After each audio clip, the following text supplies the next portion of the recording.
Bonjour à tous, quelle joie, quel bonheur de vous retrouver pour cette cérémonie d'ouverture. Ça y est, on y est. 9 mois de préparation, de travail et de cheminement pour vous offrir toutes ces merveilleuses rencontres de gens, d'individus que j'ai eu l'honneur et la grande joie de rencontrer en chair et en os. Mais aujourd'hui, on vous parle depuis notre super réseau de communication.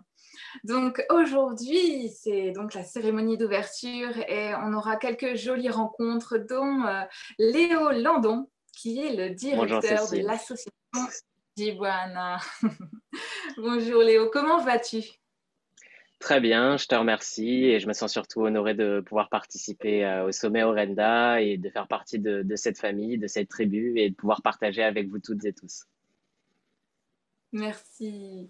Et bien alors, c'est une question que je pose à tout le monde, alors je te la pose, mais pourquoi tu as dit oui? J'ai dit oui, pourquoi? Déjà parce qu'on s'était rencontrés et que j'avais eu bah voilà, un très bon feeling, j'ai senti que l'énergie passait bien et pour moi c'est très important ce côté intuitif. Parce que c'est vrai que bah voilà, notre société qui met avant tout la raison en avant a tendance à un petit peu réprimer ce côté très profond, très ancien qui gît en nous et qui sommeille. Et c'est vrai que voilà, c'était au niveau intuitif déjà, et puis aussi bien sûr parce que ça fait déjà plusieurs années que tu suis le travail qu'on fait avec Jiboyana, on en parlera un petit peu après, mais c'était aussi dans cette idée de don et de contre-don et finalement de cercle vertueux et c'est quelque chose qui aujourd'hui malheureusement à cause de ce côté économique et monnayeur, on oublie, on paye juste pour un service et en fait la personne d'après disparaît, on passe à autre chose. Tandis que là j'ai vraiment envie et les autres membres de l'association aussi que ça dépasse le cadre juste d'une association, mais que ça crée un mouvement. Et ça, c'est quelque chose de très important, c'est-à-dire que ça dépasse les structures, mais on arrive dans quelque chose de plus global où finalement toutes ces associations, toutes ces personnes, elles se retrouvent pour créer ensemble. Donc voilà, c'est ça qui m'a amené aujourd'hui à participer à ce sommet. Waouh, et c'est ça, vraiment, c'est une union, on est juste une unité et on est fait de plein de petites unités. Et c'est vraiment ça que je ressens aussi, on va en parler, mais quand je vous ai rencontré, c'était la famille.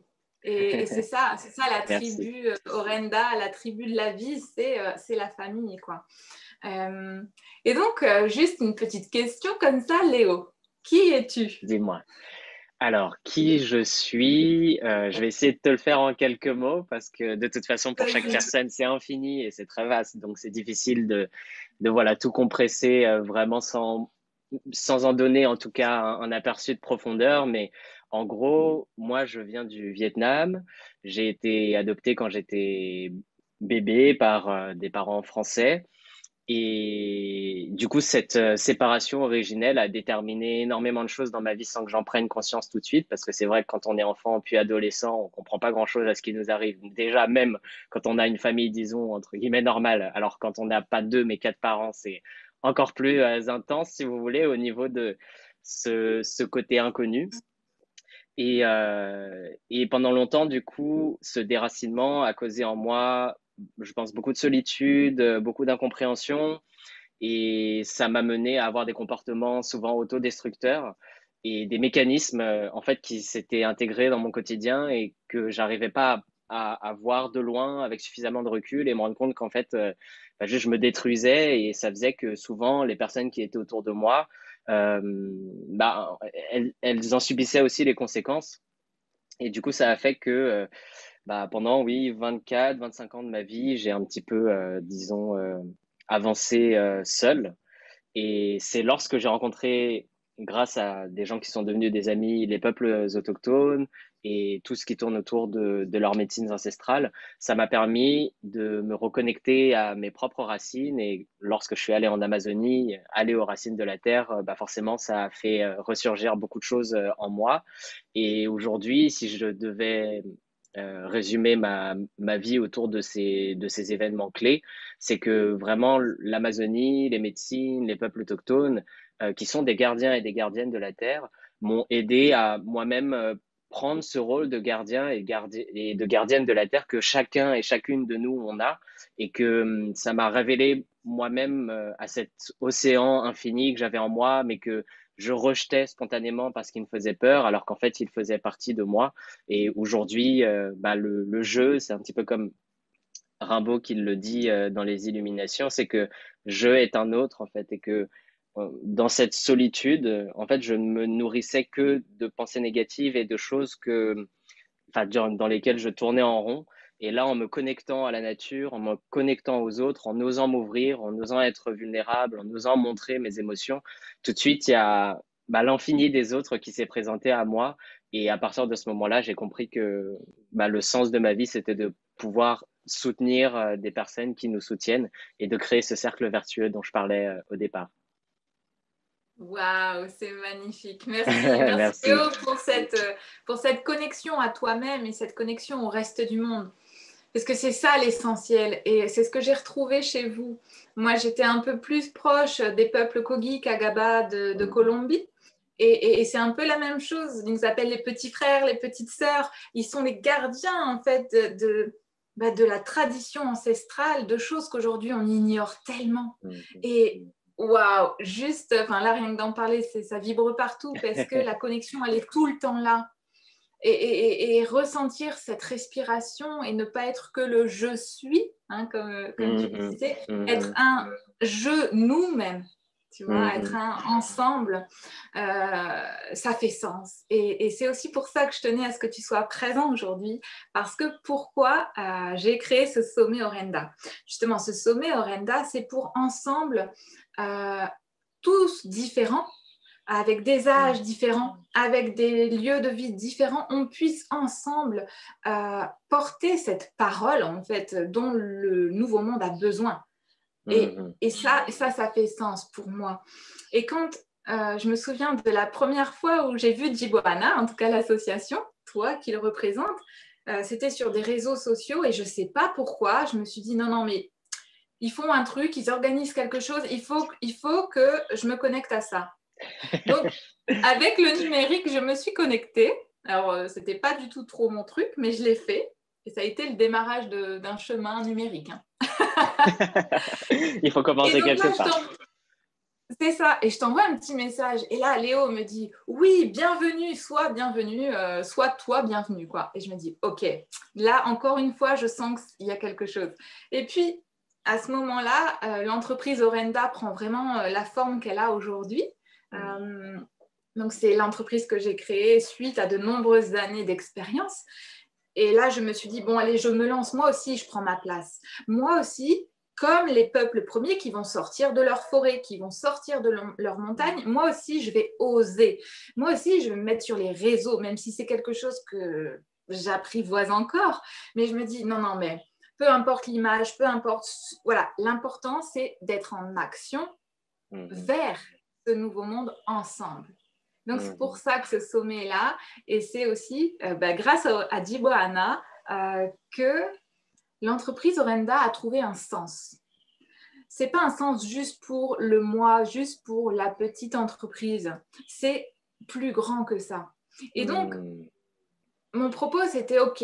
Alors, si il y a une partie des ressources de l'entreprise qui est reversée pour une cause qui est chère à mon cœur, pour une cause dont j'ai peut-être pas non plus tout le temps de faire tout à la fois, parce que je peux être comme ça parfois. Et là, j'ai dit non, je vais pas tout faire, je vais pas recréer une association pour l'Amazonie. Non, voilà, il existe déjà des gens compétents comme toi et comme les autres de l'association.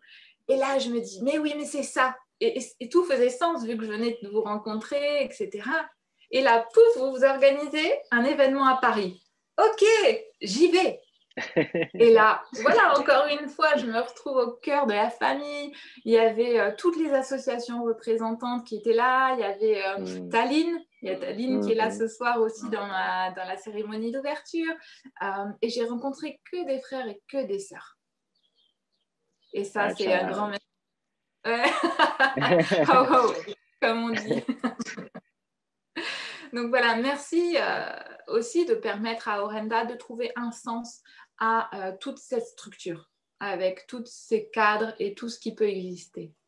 Je te remercie beaucoup, Cécile, parce que ce que tu dis me touche, parce que, à mon avis, c'est ça le but aujourd'hui de l'existence humaine, c'est-à-dire que on peut monter des entreprises et avoir un rêve, mais j'ai l'impression que maintenant qu'on est tous connectés et qu'on voit aussi tout ce qui se passe dans le monde au niveau social, au niveau écologique, c'est que on ne peut plus, il est, enfin, à mon sens, c'est quelque chose qui peut paraître comme une hérésie par rapport à notre société individualiste, mais notre rêve, il doit toujours impliquer l'environnement qu'il y a autour de nous, au sens où on doit faire attention finalement à l'empreinte qu'on laisse.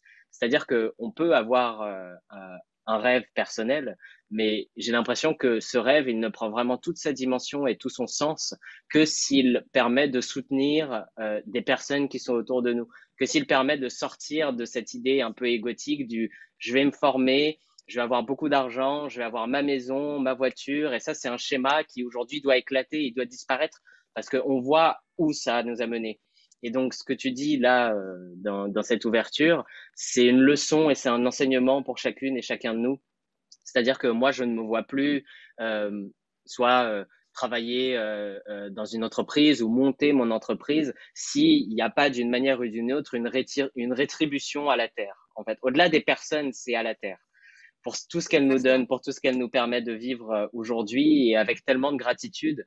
En fait, finalement, alors qu'on prend souvent les choses pour acquises, le fait d'avoir de l'eau potable, le fait d'avoir à manger tous les jours, le fait d'avoir un toit, et en fait de prendre ce recul, moi qui suis né au Vietnam et qui, si je n'avais pas été adopté, aurait vécu sans famille, sans eau potable, sans nourriture, dans un pays qui est encore majoritairement dévasté par la guerre et qui a du mal économiquement. Ben là, je suis arrivé en France et j'ai tout. Et de cette gratitude, je me rends compte que ça vient de la terre et ça vient de gens qui ont de l'amour et on doit soutenir ce mouvement pour que ce nouveau monde dont tu parles puisse arriver. Donc, merci beaucoup à toi, Cécile, d'organiser tout ça et de mettre ces choses en place avec Jiboyana. Merci beaucoup. Merci beaucoup. C'est vrai que j'en rêvais depuis toujours, je crois, parce que j'ai beaucoup voyagé aussi, en Afrique entre autres, Mm, et vivre.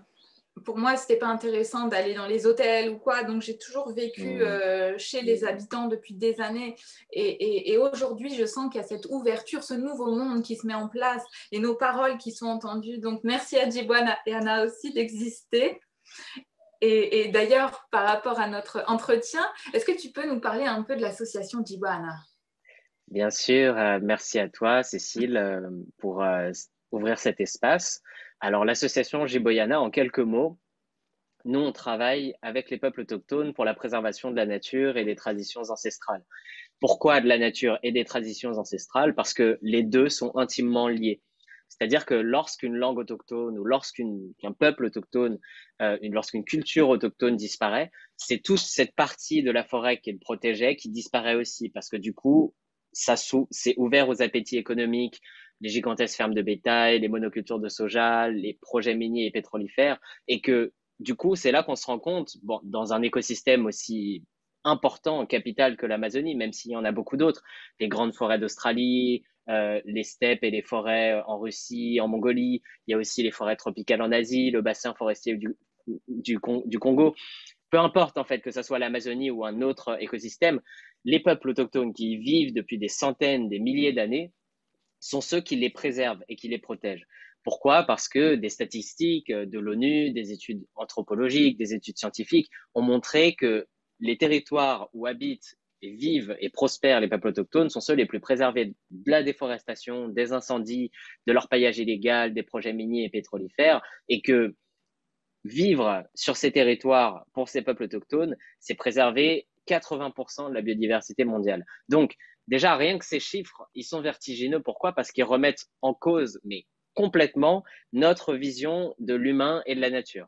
Que l'humain et la nature doivent être complètement séparés, qu'on doit construire des forêts de béton irrespirables où on doit parquer tous les humains et de l'autre côté, aucun humain ne peut rentrer, il n'y a que la nature. Non, c'est pas comme ça que ça marche parce que ça perpétue un système de domination et d'exploitation et complètement, à mon avis, illogique. En fait, c'est que ça met l'humain soit sur un piédestal, soit en dehors de tout le système, l'écosystème du vivant, alors qu'en fait, on est un maillon de cette chaîne infinie et qu'on n'est ni supérieur ni inférieur. On doit vivre ensemble. En fait. Et ça vaut, c'est exactement le même système à l'intérieur de l'humanité avec les autres, les personnes qui sont d'autres origines, qui viennent d'autres milieux. On est tous ensemble. Il n'y a personne qui est supérieur ou qui est inférieur. Et lorsqu'on arrivera à intégrer ça chez nos enfants et dans les générations futures, ce qui, à mon avis, va arriver vu la façon dont on arrive à se connecter et à voir toutes les catastrophes climatiques, écologiques qui se passent, à mon avis, on aura réussi à vraiment retourner à ce qu'est l'essence de l'humanité finalement et à retrouver cette humanité et cette humilité aussi qui devrait nous caractériser. Et donc, Jiboyana, c'est sorti, ça a surgi de ces vérités, de ces prises de conscience de notre intégration à l'environnement et surtout de ce rôle de ces peuples autochtones qui, pendant des siècles, ont subi discrimination, racisme, esclavage, massacre, interdiction de parler leur culture, de parler leur langue, de pratiquer leurs rituels, de préserver leur culture. Et c'est ça qui est le plus ironique, c'est que ça fait partie des populations les plus discriminées dans le monde, mais pourtant, c'est les populations qui préservent le mieux la biodiversité et le monde et donc permettent de garder un équilibre. Et donc, renverser cette perspective, c'est la mission de Jiboyana. Donc, ce qu'on fait, c'est que on a deux, si tu veux, on a deux grands diaporamas de projets. C'est-à-dire que d'un côté, on va créer des projets de solidarité internationale. On va écouter ce que les communautés nous disent par rapport à leurs besoins. Ça va être l'eau potable, la reforestation, l'autonomie alimentaire. Et de l'autre, on va faire venir des leaders et des activistes autochtones en Europe pour faire des tournées de sensibilisation et de levée de fonds. Donc d'un côté, on creuse des puits, on crée des pépinières, on plante des milliers d'arbres qui sont à la fois pour la reforestation, mais aussi pour l'autonomie alimentaire. Et de l'autre, on fait venir des leaders pendant 1 mois, pendant 2 mois, où on va en France, en Belgique, en Suisse, en Écosse, en Angleterre, dans d'autres pays, bref. Et ce, pour toucher le cœur de centaines de milliers de personnes qui sont souvent touchées par le climat, mais qui, par manque d'information, ne savent pas, et c'est pas leur faute, c'est aussi le gouvernement et les médias qui n'en parlent pas, parler du rôle des peuples autochtones et leur montrer que ce n'est pas seulement des gens, tu sais, sur des cartes postales, sur des photos ou sur des vidéos, mais des gens en chair et en os et qui vivent des choses, des pressions des gouvernements, des lobbies et des grandes entreprises et qui, s'ils sortent des forêts, s'ils viennent de si loin pour venir jusqu'à nous, c'est que la situation est urgente. Donc voilà en gros ce qu'on réalise avec Jiboyana. Waouh, merci beaucoup à toi et à Merci, toute Cécile. l'équipe parce que c'est vraiment essentiel et ce qui vous porte, c'est le cœur et c'est ça qui est vraiment chouette, quoi. Et ce Merci. que je ressens aussi, qu'on évoquait avec Taline, c'est aussi qu'en fait, chez nous, on nous a aussi interdit de parler les petits dialectes. On nous a aussi coupé de nos forêts. Il y a plein de forêts où on n'a pas le droit de rentrer. Moi aussi, mon combat, entre guillemets, hein, parce que ce n'est pas un combat violent, hein, mais c'est vraiment une prise de conscience et de se dire, attendez, ok, alors nous, on va aider les forêts amazoniennes et on va surtout aussi garder conscience de ce qui se passe chez nous. Parce que il ne faut pas non plus avoir ce rêve, cette lubie, justement, comme tu disais, de ces leaders qui viennent. Waouh, waouh, attendez, ils ne sont pas là pour faire du tourisme. Hein. Oui. C'est vraiment des engagements. On est présent pour être acteur, pour porter une intention.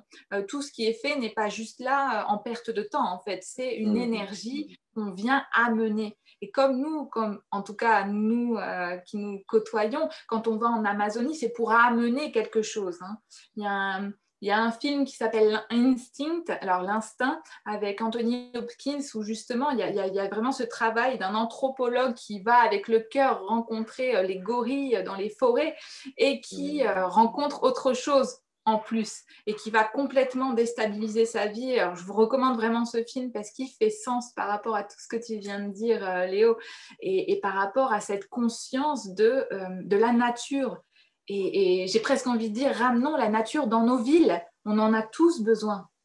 C'est exactement Parce que ça. C'est exactement c'est ça. ça. La verdure, la chlorophylle, marcher pieds nus, hein, tout ça, en fait, c'est d'une santé. Il s'agit de la santé. Enfin, en tout cas, La médecine Bien sûr. Orenda, c'est ça.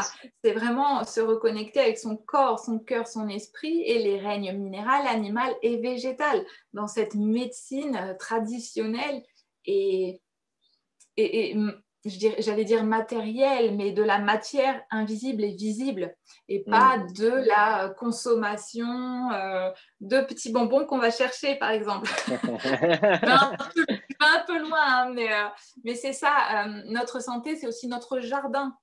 Donc, si on mange les choses de chez nous, que l'on prépare, déjà là, il y a une immunité du corps qui est là. Et du cœur, évidemment. Et je rebondis sur ce que tu dis, Cécile, parce que effectivement, si notre planète n'est pas en bonne santé et qu'on prend pas soin en fait d'elle, ça va être très difficile aussi de prendre soin de nous, parce que quand tu vois les légumes et les fruits qui viennent de 8000 kilomètres, alors qu'on a cette possibilité aujourd'hui de pouvoir planter nous-mêmes, etc. Et de l'autre, le fait qu'il y ait une bétonisation qui est mais, effrayante et qui s'accélère à un rythme voilà, qu'on n'a jamais vu auparavant, ça fait vraiment peur et ça montre qu'il y a ces résistances de cet ancien paradigme du progrès, de la technologisation à outrance, bah voilà, l'humanité doit se répandre, doit prospérer, doit être riche et souvent, voilà, aux dépens de ceux qui ne peuvent pas avoir accès à ces richesses. Euh, En fait, il faut changer ça et c'est marrant que tu parles de ça parce que dans l'équipe, on a un ami qui s'appelle Alexis Oui, qui est Alexis. chef d'entreprise. Et lui, en fait, son travail, c'est de végétaliser les villes, justement. Et ça a été quelque chose de vraiment comme une pierre angulaire, si tu veux, dans Shiboyana. C'est que il y a beaucoup de gens qui nous disaient, et peut-être des personnes qui vont regarder ce sommet et cette ouverture nous poseront la question. Ils vont nous dire, mais pourquoi vous allez jusqu'en Amazonie pour planter des arbres ou pour faire ça? Et c'est une excellente question. En fait, nous, ça nous vient avant tout d'un parcours personnel, du fait qu'on est allé là-bas, qu'on a fait des cérémonies, des rituels avec eux. Donc, il y a un attachement sentimental. Mais c'est vrai que la question est tout à fait légitime et c'est pour ça que ce qu'on va faire en France, c'est avec un collectif qui s'appelle Désobéissance fertile et des amis aussi qui voilà, ne peuvent pas forcément se payer le billet jusqu'en Amazonie, parce que c'est vrai que ça coûte cher d'aller jusque là-bas, objectivement. En plus, maintenant, avec l'explosion des prix du pétrole, etc., c'est devenu vraiment cher.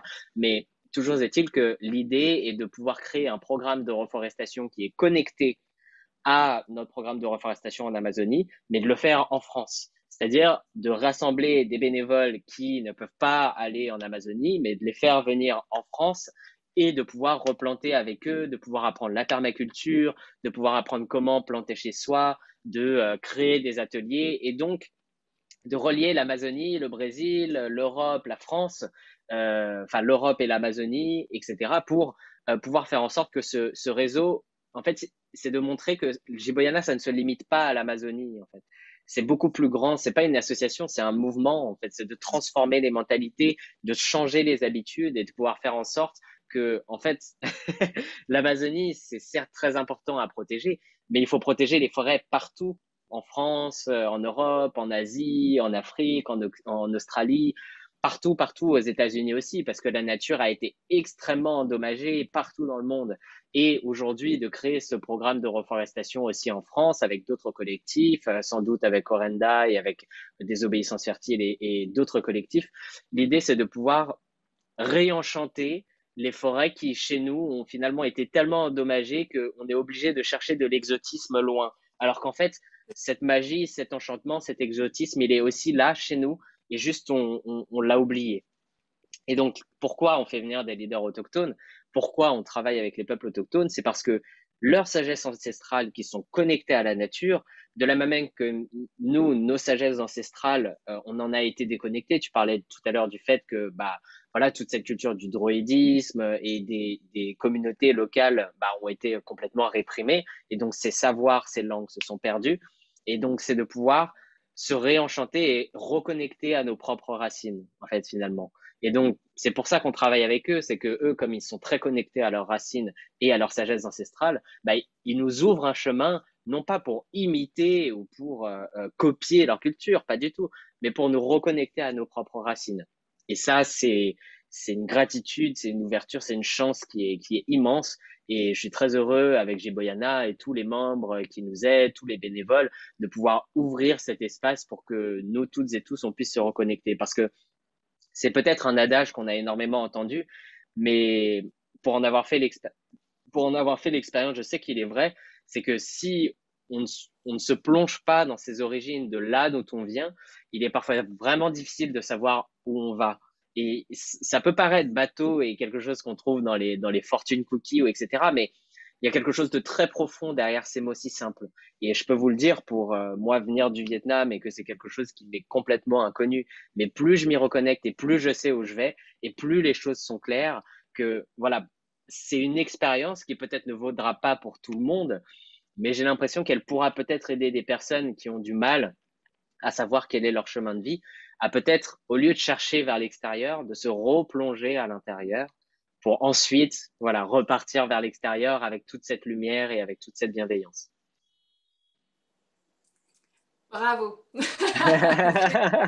suis Merci. super, super honorée ouais, de faire partie de l'équipe et de pouvoir contribuer, mais avec Orenda, puisque Orenda, c'est vraiment ça. Hein, Orenda, c'est un mot emprunté aux Amérindiens qui signifie l'essence spirituelle, l'essence du je suis à l'intérieur. Dans lequel, dans les accompagnements que je propose, on va rechercher vraiment nos racines de cet arbre pour remonter le long de notre tronc pour trouver une respiration et vraiment déployer nos ailes, nos branches pour fleurir et pour vivre en fait tout simplement ce qui nous anime au plus profond. Et waouh, mais quelle joie d'entendre comment grandit Diboana, puisque j'ai eu l'honneur de vous rencontrer au tout début et de cheminer avec vous un petit peu à chaque fois. Et waouh, moi, si je peux, je viens en Amazonie et en France pour planter des arbres. Ah bah grave, mais on a besoin de plus de gens et tu sais Oui. c'est merveilleux parce que là on repart en Amazonie du coup dans bah le jour où, quand ça va commencer, on va partir donc le 21 juillet.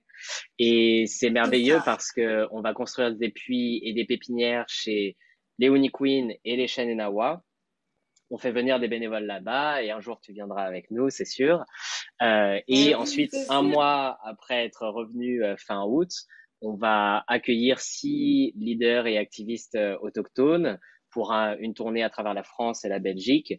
Et à cette occasion, à Paris, le samedi 15 octobre, on va organiser une grande marche pour l'Amazonie et les peuples autochtones avec ces leaders, avec d'autres organisations.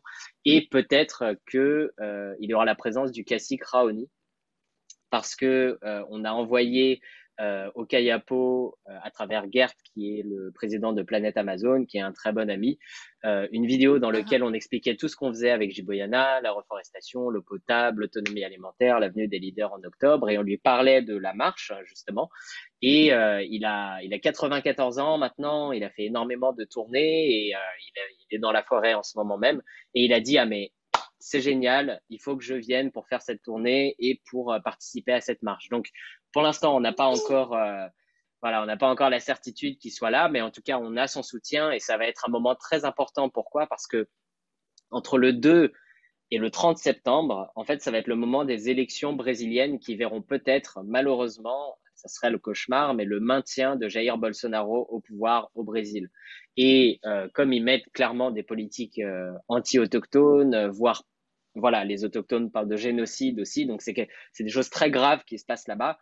Ben, en fait, de pouvoir avoir cette caisse de résonance ici en France et en Europe, ça va être très très important pour jouer au niveau des politiques européennes qui se passent avec l'Amérique du Sud, notamment un traité de libre-échange qui s'appelle le Mercosur. Je ne vais pas rentrer dans les détails, mais n'hésitez pas à vous renseigner parce que nous, en Europe, on a énormément de poids sur ce qui se passe en Amazonie et dans les autres grands écosystèmes en Amérique du Sud, comme les Andes, le Cerrado, la forêt atlantique. Bref, on a un énorme impact. Et donc tout ça pour dire que vraiment le fait de pouvoir faire ces projets à la fois de solidarité internationale et à la fois de sensibilisation et de levée de fonds en Europe, à mon avis, c'est des choses qui vont changer, ça va changer les choses sur le long terme. Une autre chose aussi dont je voulais te parler, Cécile, parce que Vas-y. voilà, tu en parlais tout à l'heure du fait que tu formais des femmes, c'est qu'avec Geboyana, on a aussi une identité où on est conscient que c'est notamment les femmes qui sont l'impulsion de ce changement et de cette transformation. Pourquoi? Pour plein de raisons différentes. Et en tant qu'homme, je prends beaucoup d'humilité parce que je me rends compte qu'il y a beaucoup d'hommes qui sont, je veux pas utiliser de mots grossiers, mais qui peuvent être coincés dans un schéma masculiniste, de virilité à outrance, et qui du coup rentrent dans une philosophie nocive de domination des femmes et donc de la nature. Et en fait, les deux sont extrêmement liés. C'est que à partir du moment où on domine la nature, bah, puisque c'est les femmes qui donnent la vie, puisque c'est les femmes qui nourrissent, puisque c'est les femmes qui cultivent, qui prennent soin, eh ben, on va dominer aussi les femmes et que les deux sont intrinsèquement liés. Et que c'est pas un hasard si l'écologie, la cause féminine et la cause des peuples autochtones réapparaissent et se nourrissent en même temps, c'est parce que on est dans trois schémas d'ultime domination et de domination souvent de l'homme et souvent de l'homme blanc. Et en fait, même s'il y a beaucoup d'hommes blancs ou non blancs qui sont pour ces causes des femmes, de l'écologie, etc., ce dont on se rend compte aujourd'hui, c'est que dans les cercles spirituels, dans les causes militantes, dans le féminisme, dans la préservation de la nature, eh ben, c'est souvent des femmes. Et merci à vous, parce que c'est grâce à vous, en fait, qu'on va réussir à vraiment changer et transformer. Et nous, les hommes, on est là pour vous accompagner. En fait, après ces millénaires de domination, changer de shift et arriver dans le soutien aux femmes, le soutien aux peuples autochtones, le soutien à la nature, la préservation des espèces animales, des espèces végétales. Et ça, c'est très important pour nous aussi dans Jiboyana. C'est pour ça que on met en place des systèmes de soutien aux femmes qui sont artisanes. On fait venir dans nos délégations beaucoup plus des femmes que des hommes, alors que la plupart des associations, ceux qui font venir, c'est des hommes en général. Et donc, de vraiment faire ce changement, parce que chez les communautés autochtones aussi, il y a beaucoup de transformations, c'est-à-dire que avant l'arrivée des colonisateurs, des colons, et l'arrivée aussi de quelque chose qui a énormément endommagé les communautés et les villages, c'est l'évangélisation, c'est la culture catholique, enfin la religion, si vous voulez, qu'on a imposée. Et bah, du coup, il y a eu l'arrivée aussi énormément du patriarcat et du paternalisme dans les villages, qui fait que bah, aujourd'hui, il y a beaucoup moins de femmes caciques que d'hommes caciques. Il y a beaucoup plus d'hommes pagés que de femmes pagées. Alors qu'avant, traditionnellement, les femmes aussi étaient pagées, les femmes avaient de grandes responsabilités, etc. Et du coup, bah, cette séparation a fait que bah, chez les peuples autochtones aussi, ça a créé énormément de complications. Mais aujourd'hui, de plus en plus, il y a des femmes caciques, il y a des femmes pagées, et les femmes autochtones sont celles qui sont le plus en avant dans la lutte pour leurs droits et pour leurs terres. Donc voilà, tout ça pour dire que ça correspond parfaitement à ton sommet, à ta philosophie, et que Jiboyana, aujourd'hui, encore une fois, au-delà d'être une association, c'est un mouvement.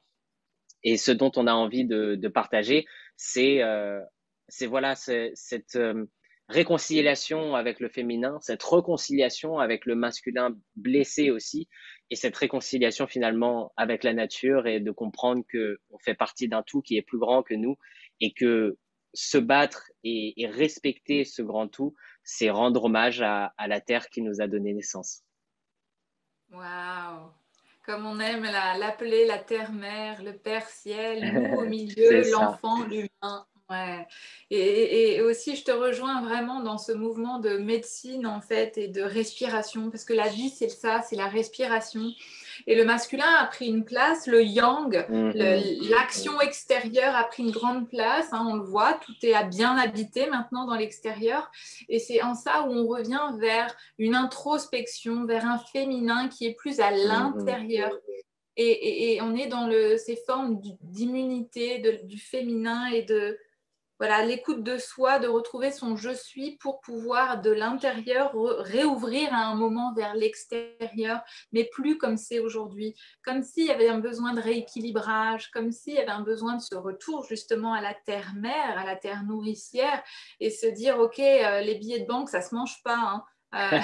Par contre, voilà, les salades dans le jardin, ça peut se manger, et vraiment retrouver cet équilibre effectivement qui a été perdu à un moment donné par cette exploitation du yang, de ce yang actif, et accueillir ce repos. Laisser aussi tranquille la terre, on n'est pas obligé de faire des monocultures, on n'est pas obligé de tout le temps ensemencer, que ce soit la terre, que ce soit les animaux et que ce soit les humains, on n'est pas obligé.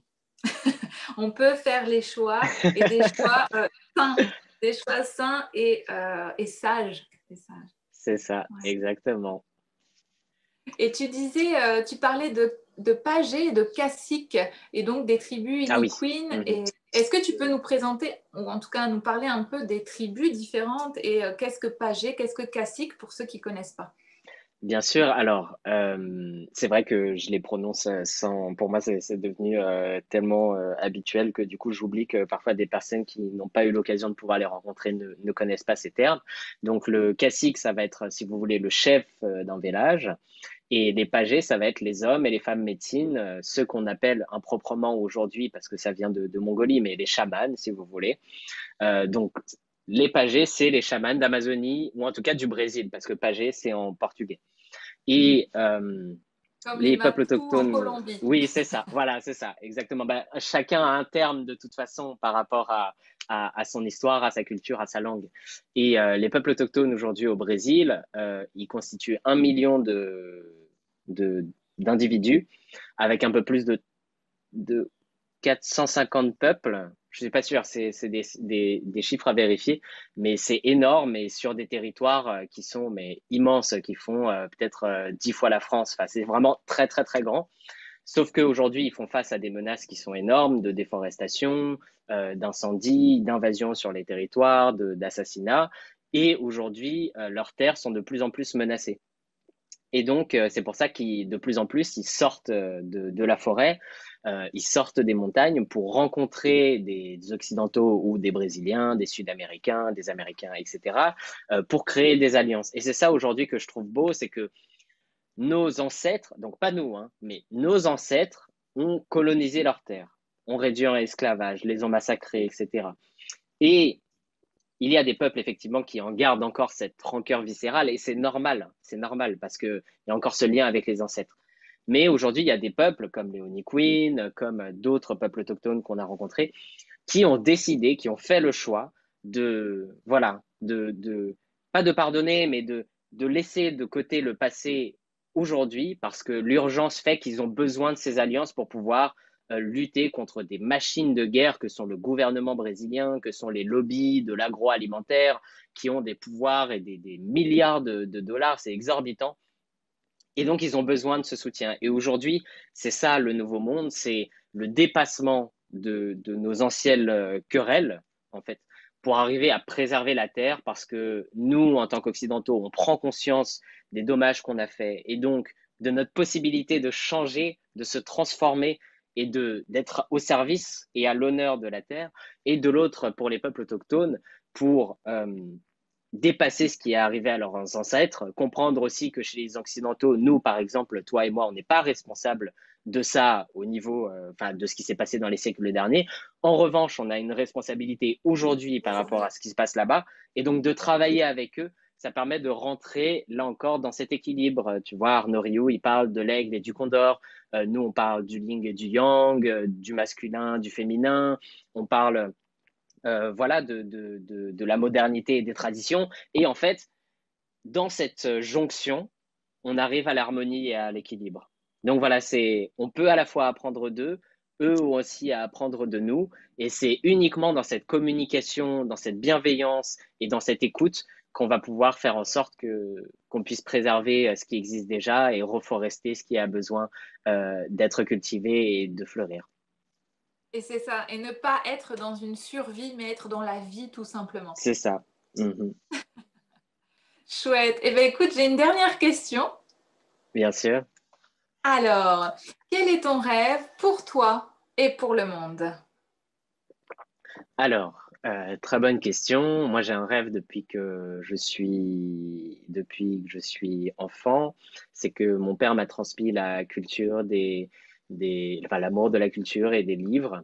Et c'est vrai que j'ai toujours eu quelque chose avec l'écriture. Je sais que ça plaît, que ça parle, mais j'ai toujours eu cette appréhension d'écrire et de me lancer, de peur que ça ne me plaise pas, que ça ne plaise pas.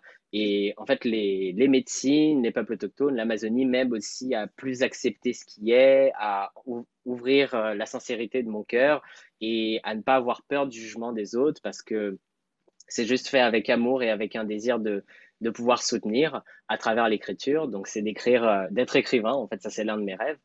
Et là encore, que ça puisse, à travers les expériences que je raconterai, que ça puisse soutenir les autres aussi et leur ouvrir un chemin.